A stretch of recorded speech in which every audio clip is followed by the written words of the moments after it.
Welcome back to Studio G. I'm Sydney Lum. And I'm Jose Ruiz. Thank you for being with us today. Today we are going to cover recent events, spotlight students on campus, and talk about the spooky season. And if you like hockey, stick around because we will be talking to the UNLV hockey team later on in the show. And we will have all that and more coming right now.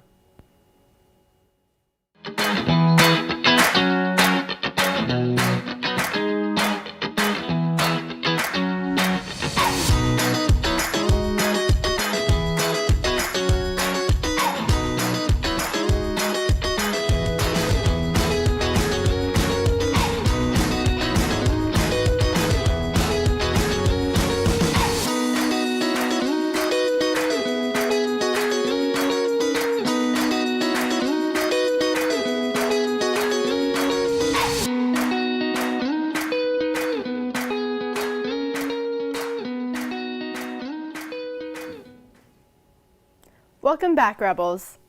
In Ethiopia, 3 children were killed and 1 person was injured in airstrikes in Mekelle, the capital of Ethiopia's Tigray region, where there are nearly 2,000 workers that remain in Tigray as the whole city is covered in smoke. We have an update on the Gabby Petito case. Brian Laundrie, who was her ex-boyfriend, has been missing for several months now. During a search for Laundrie, human remains were found and items like a backpack and a notebook were found in a nature reserve in Florida. It was Laundrie's dad who found the items. Hundreds of Netflix employees walked out amidst controversy over the recently released Dave Chappelle stand-up special. The workers believe the special is transphobic and are calling Netflix to remove it and commit it releasing more intersectional content. The protest became heated when vocal fans of the comedian clashed with the protesters. Members of the protesting group held signs that read, "Trans Lives Matter," and transphobia is not a joke. The FDA issued a proposal to establish hearing aids that can now be sold directly to consumers in stores or online without a medical exam or fitting by an audiologist. The proposed rule is meant to help increase competition in the market while also ensuring the safety and effectiveness of over-the-counter and prescription hearing aids. Since last year, deadly crashes have gone up 30% in Nevada. There have been 289 deaths due to traffic accidents. The top cases for the fatal crashes are reported to be speeding and DUI. The Nevada Department of Public Safety and Transportation set a goal to have 0 fatalities due to crashes by 2050. To reach this goal, they will be hosting the Nevada Traffic Safety Summit in Las Vegas at the Palace Station. Earlier today, UNLV participated in the Great Nevada Shakeout Drill. Computers all over campus were interrupted this morning with a warning message at 10:21. Nevada is considered high risk for seismic activity in our region. If you do experience an earthquake, experts say you should drop, cover, and hold on for safety. The drill is part of International Shakeout Day, recognized on the 3rd Thursday of October each year. The CDC is holding a panel of experts to decide on the recommendations concerning the mix and match of booster shots today. The FDA is already planning to allow Americans to receive a different COVID-19 vaccine as a booster from the one they initially received, a move that could provide flexibility to doctors and other vaccinators. Now let's toss it over to Anasaya, who has more information about the booster shot. The booster shot is now gradually being distributed in a similar way as the original COVID vaccines. It was created in response to COVID-19 variants like the Delta variant in order to reduce spread among individuals who have already been vaccinated. Jose Melendrez, Executive Director for the School of Public Health, discusses the effects of the shot. The CDC and all of our science experts, all those folks started really looking at what they now refer to as the booster shot. So a follow-up shot that would just strengthen your ability of the body to be able to fight off the COVID-19. The FDA has approved the booster shots for Johnson & Johnson, Moderna, and Pfizer. They also authorized for people to receive a booster shot that differs from an individual's original COVID vaccine, meaning a person who received the 2-dose Moderna vaccine can receive the booster shot from Pfizer. So some of the initial reports that are coming back is that, it might not be a bad thing if you received a different booster shot from one of the other shots. It could only strengthen yourself.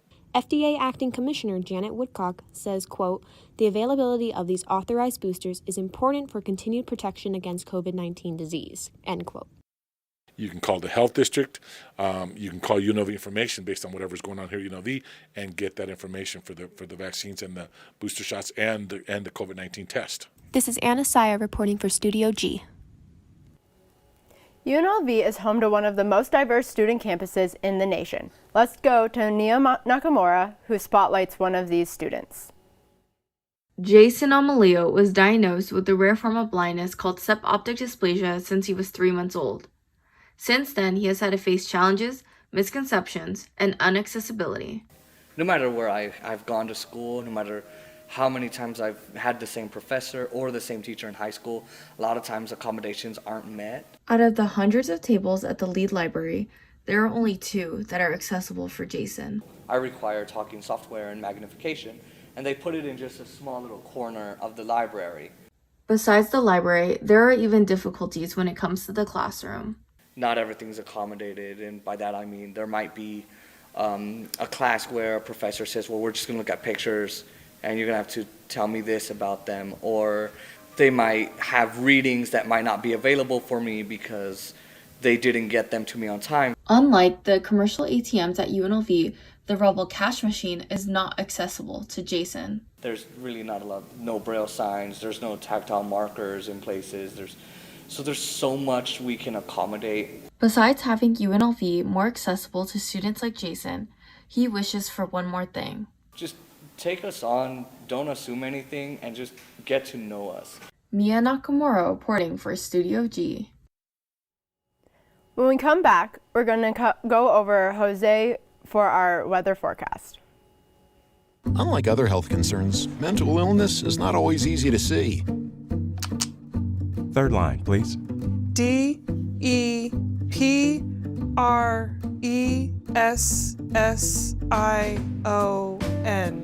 Mental illness doesn't show up on a scale.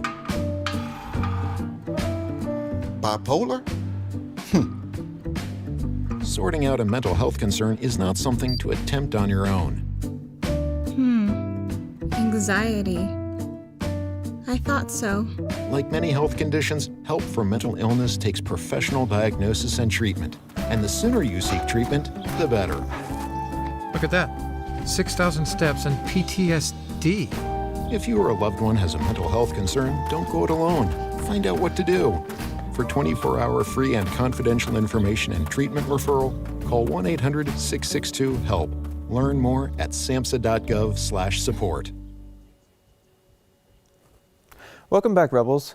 Today we're going to be seeing some high temperatures of 78 degrees. And as you can see during the weekend, you can expect to see some higher temperatures or moderate climate. And you should expect to see that actually drop later on throughout the week. So make sure to take advantage of these moderate temperatures and enjoy the weekend, because on Monday, we're actually going to see some really windy conditions. Now back to you, Sydney.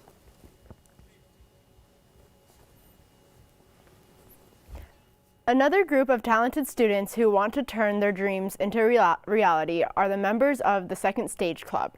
UCL Turan has more. UNLV Second Stage is an entirely student-run theater production company whose mission is to provide UNLV students a platform to express their love for theater. The president of the club explains what students will learn when they join. Directing, designing, acting, producing, you can learn all these different aspects of a show, what the steps are, and what's expected of you. So once you graduate, you have all this experience. You can also build up your resume, since the entertainment industry is very heavily resume when it comes to hiring for jobs. So it's a way to build up your resume and skills. Second Stage originally formed in 2017, shut down, and is now rebuilding back up after the pandemic. An exciting new show called Axe That Laughing is underway. PR coordinator for the show explains the perks of attending these events.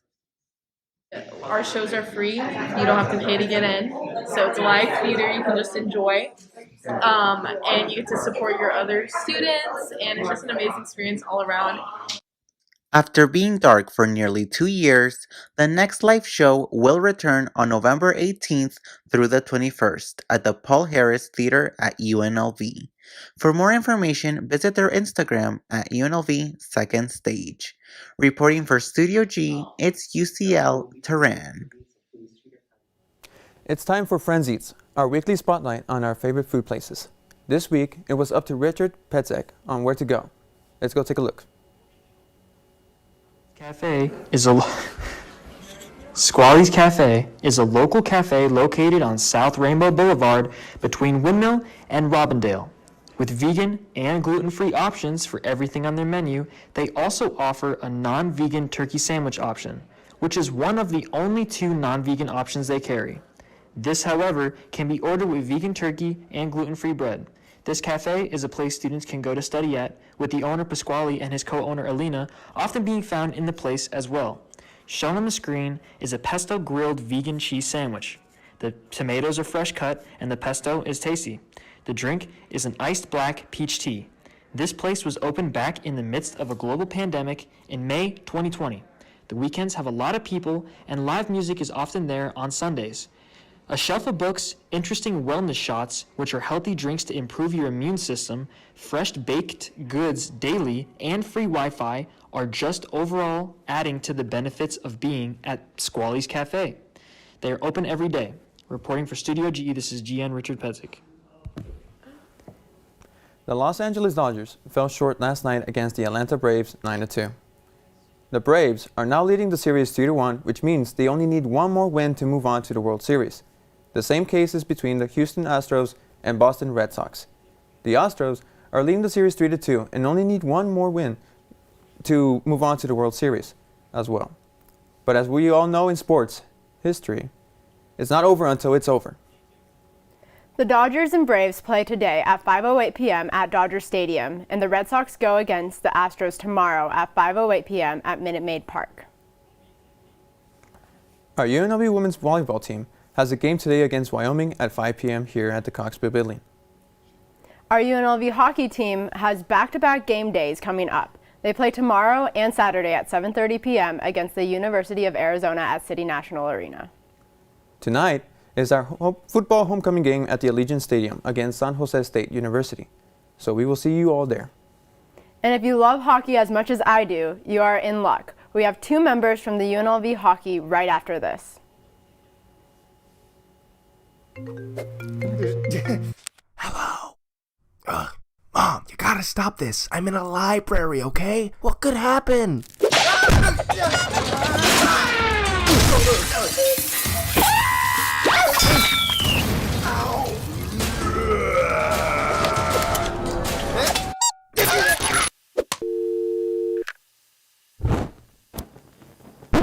Yeah, stuff happens.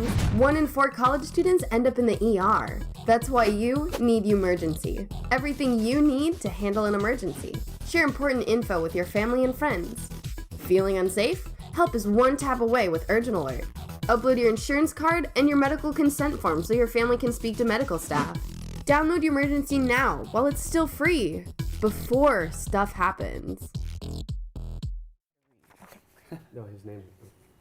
Today we have Captain Jared Erickson and Coach Greener sitting with us today. Thank you for joining us. Thank you for having us. So how does this current season differ from last season? Well, obviously we didn't get to play last year just because of that pandemic. So it was heartbreaking to watch the 30 kids here put in all the effort early in the year last year and not get to play a single game. We got 6 seniors that didn't get to play a whole season. The one benefit to that was the league offered the seniors an extra year. So this is why we got to have our captain back. So that's the one benefit of that situation. All right. So how are you preparing for these upcoming games? Well, this past weekend we got swept by the University of Central Oklahoma, and currently we sit 4-2. I think we're at number 10 in the nation, so we're definitely trying to get back on the win streak here and start out hot tomorrow night against the University of Arizona. All right, so speaking of the games you just mentioned that you recently played, how do you bounce back as a team from a loss? I think we definitely need to kind of look ourselves in the mirror. We had a lot of guys pointing the finger at each other last weekend, and we definitely can't have that on the bench because that's a pretty cancerous attitude. So we just need to hunker down and kind of worry about ourselves and kind of focus on what we can control, and that's our attitude and effort. So after a loss, do you coach any differently, like in practices, have them do different drills or anything like that? It varies. Obviously, right away we go watch film as a staff, and then we break it down, what we did good, what we did bad. There's a few things last weekend that I know that we have high standards and high expectations for the boys, and they didn't meet that. So all day yesterday we worked on our forecheck. Today at practice we'll do a little bit of the same, and then we weren't very good at special teams. Our power play and penalty kill lacked last weekend, so that's something we'll work on today as well. All right. So what are some things that the team has improved on, not from last season, but the seasons before, previously? I think overall that we're just a much deeper team. I feel confident. I have 27 guys here. Any 27 guys can go in the lineup any night, you know. So we're deep on all aspects, 3 phases, goaltending, defense, and forwards. I just feel comfortable where we're just a more equal team. You know, we're not top heavy, we're not bottom heavy. So we have 27 guys that can go in the lineup each night. Yeah, and I totally agree with that, with what Coach Greener said. That's one thing from a leadership core we really stress is if you're not going to do your job, somebody else will. So we have a very deep team, and it's kind of a benefit that we have. So we're definitely thankful for that. All right. So do you feel like you improved as a player, or like what things have you improved on as a player since the last time you had games before the season? I think definitely I've improved on my legs. The last year and a half we haven't had any games, so it's kind of I've kind of struggled with getting my legs underneath me, but now that we're kind of playing some more games, getting my legs underneath and able to kind of keep up with the pace a little bit better than kind of sitting around for the last 20 months. So that's probably an area that I've gotten a little bit better on, but that comes with some time and games, obviously. Okay. Well, thank you guys for coming in and chatting with Thanks for this having us. upcoming season. And now let's toss it over to Jose for some spectacular events. It's spooky season here in Vegas, and here are 2 places you can visit for a good scare. Asylum and Hotel Fear haunted house found at the Meadows Mall are 2 haunted houses which feature jump scares and live actors.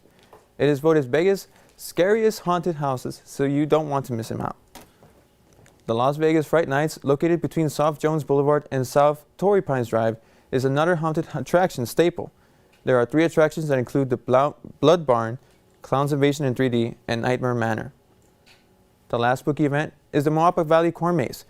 If you want to know more about it, luckily, we got one of our own, Evelyn Hernandez, to tell you all about it.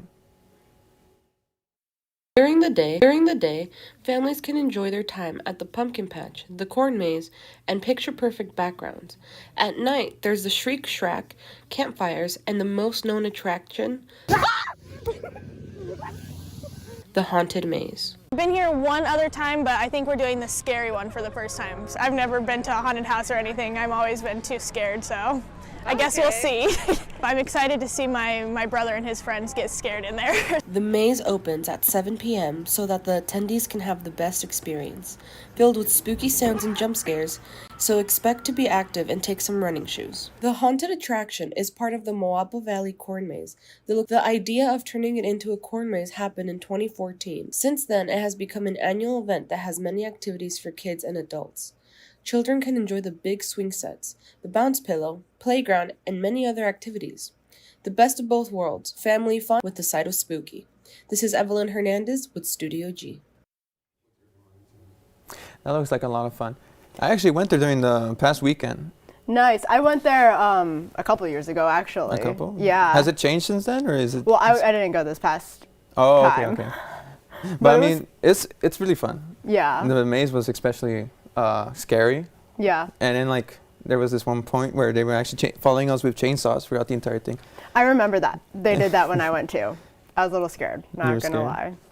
But Did- also, last night was VGK and they lost, but they have a game coming up. And you know I'm a big VGK girl. I know you are. You're going today, right? They don't have a game today. No? Oh. No, they don't have a game today.